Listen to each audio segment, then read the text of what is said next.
Quem tem razão? Bom, vamos então saber a opinião dos nossos convidados. Jason Vieira, seja bem-vindo, boa tarde. Boa tarde, Piotr. Doutora Fátima, seja bem-vinda, boa tarde. Boa tarde, Piotr. Boa tarde, Jason. Bom, eu vou fazer aqui um rápido resumo. Ontem nós tivemos essa votação no Senado, é uma discussão que já vinha há dias. O governo alega que justamente esta PEC vai ser paga com um excesso de arrecadação. Excesso no sentido porque, claro, lá no orçamento que foi feito no ano passado para este ano, o governo previa um determinado valor de arrecadação. Por uma série de dividendos, as privatizações e também a própria inflação acabou arrecadando mais. Ou seja, esse gasto que está previsto nessa PEC, que é chamada de PEC da bondade, mas podemos chamar de PEC também dos benefícios sociais, é de 41 bilhões, hoje pouco mais de 41 bilhões. O governo alega ter em torno de 50 bilhões de arrecadação extraordinária. Ou seja, o teto que hoje existe fiscal, o teto que se tem é programado de acordo com o orçamento que se tinha do ano passado previsto para este ano. Este valor, portanto, é extrateto. Vamos lá. De alguma forma, fere a questão fiscal, mas está se gastando um dinheiro que veio de uma arrecadação extraordinária. Para se ter uma ideia, nesta PEC, e é bom a gente entender, dos 41 bilhões, pouco mais, para se ter uma ideia, tem um aumento de R$200 para o Auxílio Brasil, ou seja, aumentando o valor do Auxílio Brasil. Isso vai custar em torno de 26 bilhões. O Vale Gás também, R$120 por bimestre por família cadastrada. É em torno de, também, o valor sobe para 1 bilhão, é o gasto que vai se ter com relação a isso. O voucher de R$1.000 para caminhoneiros é em torno de 5,4 bilhão. E, no caso, 5,4 bilhões. E o auxílio taxistas de 2 bilhões também. Tem uma série de outras. O auxílio a categorias, especificamente, às pessoas. 3 dias atrás, o ministro Paulo Guedes, e eu estou falando de um ministro que tem lógica liberal, que perseguiu a questão fiscal com muita severidade no primeiro ano, aprovou a reforma da Previdência, depois veio a pandemia, a história toda nós sabemos, sem a intervenção do Estado, a tragédia teria sido maior. Jason, eu começo contigo. Nós tivemos hoje, por parte do mercado, e claro que também tem outras razões pesando, o dólar chegou, por exemplo, a 5,33 hoje, agora está em torno de 5,29, com uma alta de 0,68. A Bolsa oscilou bastante, caiu, agora voltou a subir, mas está muito pouco também. Diante do que nós temos da realidade brasileira, levando-se em conta que, sim, há uma legislação específica que aumento de gastos sociais em período eleitoral pode configurar crime de responsabilidade, mas que estas leis foram feitas lá atrás sem a capacidade de prever, talvez, um momento de exceção geopolítico e econômico que nós estamos vivendo. Qual a sua opinião sobre esta decisão da PEC, que já passou pelo Senado e agora vai ser votada na Câmara? Piotr, o mercado sempre observa com alguma preocupação movimentos fiscais. Obviamente, se nós formos comparar as projeções de começo de ano, do que teríamos na mediana de mercado, especialmente, em relação ao que seria em termos de arrecadação e em termos de resultados fiscais, obviamente o desempenho do governo tem superado muito, não só efetivamente pela inflação, que é um componente importante, que faz com que você tenha um aumento de arrecadação, mas também houve um aumento real de arrecadação no período. Então, dado o contexto, obviamente, dado o problema da inflação, a preocupação, obviamente, vem daquela percepção de que, como diria Milton Friedman, tudo do governo que é colocado como temporário pode se tornar, de algum momento, permanente. Uhum. E é aí que o mercado fica um pouco preocupado com esse cenário, mas também entende que, a depender, obviamente, do que está sendo colocado, por exemplo, Auxílio Brasil e algumas outras coisas, estes são pontos essenciais e importantes. E o mercado, inclusive, apoiou a questão do ICMS, como, na verdade, como nós dizemos no mercado, quase que colocando um bode na sala dessa redução de impostos, para uma discussão mais profunda em relação exatamente à questão da matriz tributária e da necessidade de uma reforma tributária mais do que urgente no país. Tá, Jason, só para pegar, a preocupação do mercado não é com esta ajuda que neste momento é provisória, ela tem data para acabar, é 31 de dezembro deste ano. É a possibilidade de gastos que nesse momento estão sendo pagos como arrecadação extraordinária se tornarem permanentes numa realidade financeira que a gente não sabe qual será do ano que vem, é isso? Exatamente, porque nesses vai e vens, principalmente em ano de eleição, isso é natural em ano de eleição no Brasil, infelizmente. Nós só tivemos uma pequena mudança no período Temer, mas todo ano de eleição é tradicional que a torneira seja aberta no Brasil. Não há, obviamente, ninguém no mercado contra a melhora de um auxílio. É um princípio liberal, econômico, inclusive, o que chamamos de imposto negativo. O problema exatamente vem da percepção de que você tem diversos penduricalhos sendo colocados nessa questão e de que em algum momento você possa ter, numa troca de legislação, até mesmo a manutenção da legislação, colocar esses gastos que eram temporários de maneira permanente e aí, obviamente, um custo fiscal que possa perdurar por muito mais tempo do que tem a capacidade do país atualmente sem as necessárias reformas. Jason, já volto à questão financeira, à questão econômica desta PEC. Doutora Fátima, seja bem-vinda uma vez mais. Do ponto de vista legal, todos nós conhecemos essa legislação e ela faz sentido porque, claro, o mandatário de plantão pode usar do expediente de gastar mais do ponto de vista social e, com isso, ter a simpatia do eleitor. Mas se a gente olhar para a realidade deste momento, a esta lei, e seria impossível que a lei previsse tudo que nós estamos passando com pandemia, guerra na Ucrânia e uma série de problemas que obviamente não estavam previstos na agenda de ninguém no mundo inteiro, e o Brasil neste momento é vítima de uma inflação que ele não criou, porque é uma inflação planetária. Do ponto de vista legal, há espaço para isso? Essa questão do estado de emergência já, digamos, blinda o governo de alguma possibilidade de crime eleitoral num momento como esse? Sim, de fato, a escolha do governo por uma emenda constitucional foi justamente a possibilidade de afastar a vedação legal prevista na legislação eleitoral. A legislação eleitoral, ela busca o quê? O bem maior é a equidade entre os candidatos, né? Igualdade de condições. Por isso, a lei das eleições prevê uma série de vedações àquele que já detém o poder. No caso, por exemplo, existe um dispositivo legal que proíbe a doação de benefícios, como, nesses casos, o Auxílio Brasil e o voucher dos combustíveis, no ano eleitoral, com exceção de casos de calamidade, de estado de calamidade e emergência. A grande crítica que tem sido feita pela comunidade jurídica é o tempo, o prazo. Foi feito. A pandemia realmente trouxe muitas mudanças no nosso cenário. A guerra da Ucrânia é a questão mais nova, vamos dizer, mas também já tem 4 meses. E agora, em cima da hora, né, nesses 3 meses que faltam para o pleito, há uma nova legislação que disponibiliza um grande montante, enorme, quase 42 bilhões, em projetos sociais que são necessários, ninguém está discutindo isso. O que se discute é o tempo. É a criação, fala-se numa criação de um estado de emergência fictício. Existe, de fato, a gente sabe, mas ele poderia ter sido um pouco antes previsto, né? Tá, doutora, eu vou voltar ao Jason, depois quero também interrogá-la sobre esse aspecto. Porque do ponto de vista político, talvez o governo que sofreu desgaste por causa da inflação, ele mesmo teria feito essa concessão, eu suponho, do ponto de vista político, teria feito essa concessão de benefícios uns 3 meses atrás. Acho que as pesquisas talvez mostrassem até outro resultado, e nesse caso, digamos, mais simpático ao atual presidente Jair Bolsonaro. Agora, ele tem uma equipe econômica, e eu acho que isso pesa também nessa questão, que prima por essa questão fiscal. Se a gente olhar, por exemplo, como foi o primeiro ano do governo dele, nós tivemos a aprovação da reforma da Previdência. Jason, eu vou para esse aspecto porque às vezes eu vejo umas reações de mercado e eu acho que elas são exageradas porque elas não levam em conta esse contexto todo, inclusive isso que o mundo jurídico observa, mas só agora o estado de emergência, mas se eu levar em conta o pensamento da equipe econômica, esperou o último momento porque gostaria de não ter de fazer isso se não precisasse a economia, digamos, restabelecesse a condição normal. Toda equipe econômica gostaria de entregar um fiscal muito bem alinhado. Isso é natural, obviamente, toda equipe econômica com este viés.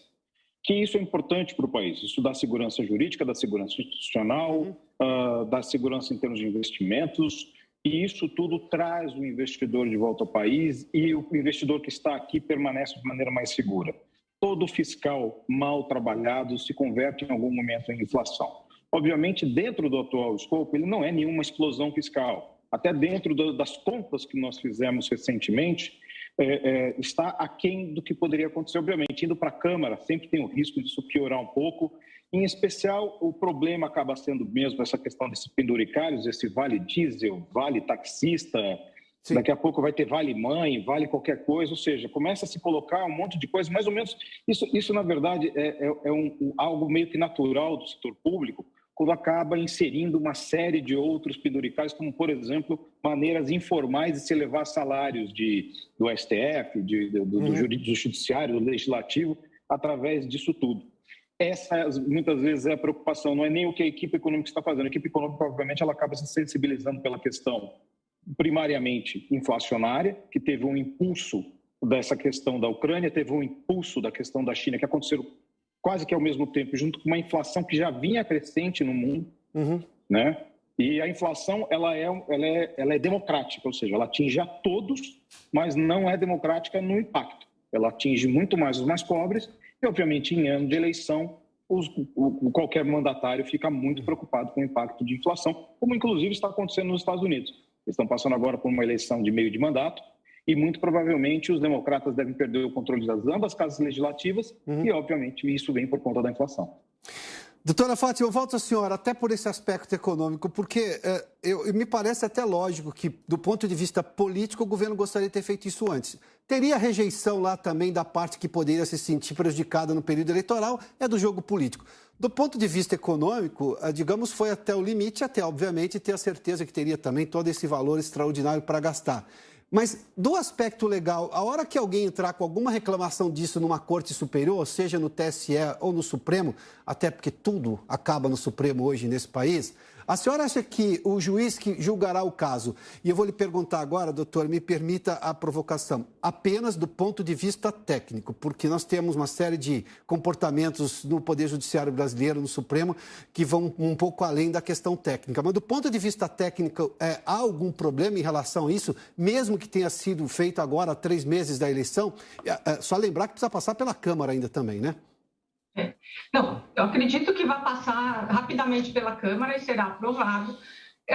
O governo, ele realmente foi muito inteligente na forma que apresentou a legislação. Uma emenda constitucional, ela é superior, a Constituição é superior à lei, né? A lei eleitoral é que prevê essa vedação dos benefícios no ano eleitoral. A Constituição pode fazer essa previsão.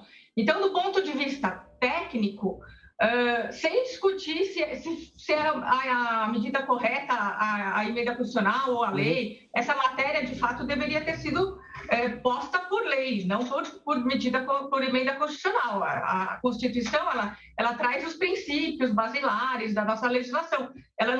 O correto não chegaria ao ponto de prever o Vale Gás, o Auxílio Brasil, etc. e tal. Então, mas, voltando, do ponto de vista legal, foi a escolha correta. Então, o Judiciário, se for objetivamente ver essa questão, vai deixar passar, não vai discutir. Agora, como você falou, isso é uma questão apenas legal. Há outros aspectos que o Judiciário pode levar em conta, como um abuso de poder, eventualmente, um abuso de poder político. Vamos falar do efeito... Como vai se pronunciar, né, o Tribunal Superior Eleitoral e posteriormente o Supremo. Tá, doutora, então se alguém entrar com alguma reclamação, imaginando que algum parlamentar da oposição entre com alguma reclamação, ele vai primeiramente para o TSE e depois pode ser levado ao Supremo, mas a ordem natural seria o quê? Só para entender qual vai ser esse trâmite jurídico, eventual trâmite jurídico. Eu entendo que agora ele iria direto para o Supremo. Tá. Direto para o Supremo para discutir a constitucionalidade dessa norma. Tá. Posteriormente, após o início do pleito, iriam aí contra a candidatura, né, do presidente, a reeleição do candidato Bolsonaro, alegando provavelmente abuso de poder político. Bom, vamos falar sobre um aspecto colateral dessa votação intensa desta PEC, que tem menos de um mês de discussão e que já foi aprovada no Senado, agora vai para a Câmara, ou seja, dessa celeridade que o Congresso está mostrando, demonstrando neste momento. Porque o Jason Vieira falou há pouco aqui, Jason, sobre a questão do ICMS, que na verdade só escamoteou a necessidade sim de uma reforma tributária, mas a gente viu que em algum momento as coisas podem andar rapidamente no país. Agora, é claro, é sim uma provocação direta. Estamos no risco de talvez termos, com este exemplo recente, talvez discussões mais céleres sobre reformas estruturais, especialmente a da reforma tributária no Congresso Nacional, que já deu mostras que, quando precisa fazer de forma célere, porque a questão emergencial pesa, a gente pode ter isso como um benefício, digamos, um efeito colateral positivo desta crise pela qual estamos passando? Piotr, eu vejo que isso pode acontecer se partir do legislativo. Nós vimos que houve, obviamente, uma conjunção de fatores ali que beneficiou a aprovação da PEC e muito disso vem no sentido de que há um interesse também por parte dos parlamentares. Ou seja, a classe parlamentar ali, alguns criticaram o governo, mas no fim todo mundo aprovou. Foi com raras exceções, que houve alguma oposição, por isso que eu até não acredito que venha a haver uma oposição depois, em termos políticos. Mas no momento como tem se desenhado, inclusive por todos os eventos que aconteceram pós-pandemia, o novo desenho parlamentar, muito provavelmente, ele vai ser de uma atuação mais proativa por parte do Congresso. E eu vejo que se esse tipo de discussão partir do Congresso, inclusive com a apresentação como foi a PEC 45, a PEC 101, ou seja, todas as perspectivas partindo da Casa Legislativa, muito provavelmente elas consigam andar de maneira mais acelerada do que proposições que venham do Executivo. Como já se mostrou que muitas vezes a proposta do Executivo acaba sendo inclusive inferior à proposta que veio do Legislativo. Doutora Fátima, eu vou lhe perguntar também desse ponto de vista jurídico. É claro, qualquer alteração em legislação, ela é bastante demorada, porque está se questionando os prós e contras em relação a todos os aspectos que se tem. A questão da reforma tributária sempre foi porque alguém vai perder em algum momento. Pode ganhar em outros momentos, mas vai perder. E ninguém quer perder em nada. Por isso que a reforma nunca avançou. Agora, se a gente olhar para o lado, o copo meio cheio, até 2017 a gente não tinha nenhuma reforma estrutural feita. Já temos uma reforma trabalhista. Não tínhamos uma reforma da Previdência, que também era daquelas coisas que poderia acontecer qualquer coisa do mundo, menos a reforma ser aprovada. Já temos. Passamos por um período de pandemia, bom, isso é uma questão de exceção. E agora essa discussão, por exemplo, mais célere no Congresso. A senhora considera que haverá, digamos, um modus operandi diferente a partir disso, como um efeito colateral positivo de um envolvimento maior do Congresso agora com os temas do país? Porque a verdade é que nós temos quase que praticamente um país parlamentarista, porque tudo passa pelo Congresso. A questão de aprovar reforma com 3/5 na Câmara, 3/5 no Senado, 2 turnos às vezes, a gente sabe exatamente que isso aí depende muito do Congresso, sem contar o Supremo que se mete às vezes nas discussões políticas. Mas a senhora acha que teremos esse efeito positivo agora, de uma celeridade política para discutir e votar emendas para o país? Acho que sim, como foi visto, basta querer, né? Basta querer. Eu acho que até, segundo estão falando, essa PEC atual, ela vai correr com mais celeridade ainda, porque vai pegar carona em uma que já está tramitando na Câmara. É possível isso quando as matérias são afins.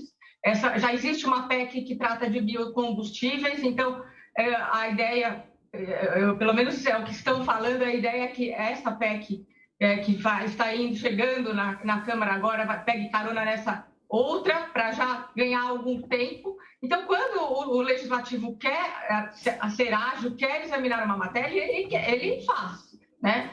Então, como você disse, agora eu acho que cabe, talvez, à sociedade uma pressão maior no Legislativo, porque é imprescindível uma reforma tributária. O Brasil tem a legislação tributária mais maluca, uma das mais malucas do mundo, né? Uma série de leis que se conflitam muitas vezes, não existe uma uniformidade. Então, isso, como você falou, pode ser um efeito colateral positivo, eu acho que é bem possível, realmente é só querer. O ministro Paulo Guedes chama de manicômio tributário do Brasil, para usar a expressão, é dele, inclusive. Jason Vieira e doutora Fátima, um último minuto para suas considerações finais, levando-se em conta este assunto que discutimos aqui. Jason, por gentileza, eu começo contigo. Piotr, obviamente não se discute a importância, efetivamente, de um auxílio, principalmente para os mais vulneráveis do Brasil. Se discute muito esses penduricados e todas essas coisas a mais. Mas dentro do país do manicômio tributário, eu acho que, primeiramente, colocando o bode na sala, a gente já começa a trazer o alento ao que pode ser o futuro das discussões neste escopo. Então, acho que é importante que tenha acontecido. Obviamente, existe toda a questão eleitoral, existe toda a questão política envolvida, mas não diminui a importância de que se mantenha, de alguma maneira, um colchão social de auxílio aos mais vulneráveis do país. Doutora Fátima, por gentileza, suas considerações finais, levando-se em conta este tema do debate. Eu vou muito na linha do Jason, acho que todos são favoráveis a benefícios sociais, ainda mais num momento tão tormentoso como que o Brasil e o mundo estão vivendo. Isso prova, acho que a prova disso, na verdade, é que houve uma maciça votação, né, na PEC. A oposição também votou a favor. Então, quanto a isso, eu acho que é fato, né? É pacífico.